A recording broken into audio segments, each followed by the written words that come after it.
Ola, cascarilleiros. Hoxe sí que vos traemos unha curiosidade ben curiosa sobre o Día das Letras Galegas.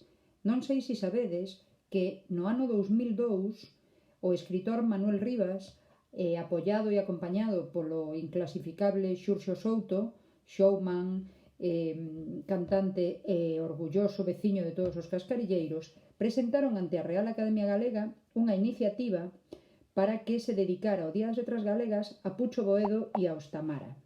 Aquí os tedes, o momento da entrega ao que naquel momento era presidente da Real Academia Galega, que era Ramón Barreiro Rivas. Para os que non os saibades, Pucho Boedo foi un cantante que desde os anos 40, a través das orquestras O Satélite e Ostamara, protagonizou das páxinas musicais máis coñecidas en Galicia e en galego. En palabras de Manuel Rivas, foi pioneiro no canto dos poetas galegos, alá polos anos 40 do século XX, cando facelo exixía non só interese, senón tamén coraxe.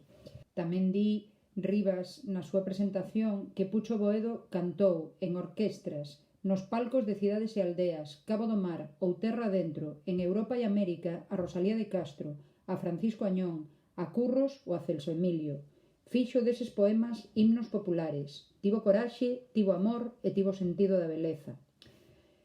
A iniciativa quedou aí, non sei se se vai recuperar algún día, a min encantaríame, porque, aparte de que poda parecer unha idea un tanto pavera, eu considero que Ostamara e Pucho Boedo como cantante e figura principal do grupo fixeron posible que xente como meu pai, que comezou a traballar con 12, 14 anos, e que non tivo oportunidade de coñecer a poesía galega a través da escola, puidera coñecela a través da música.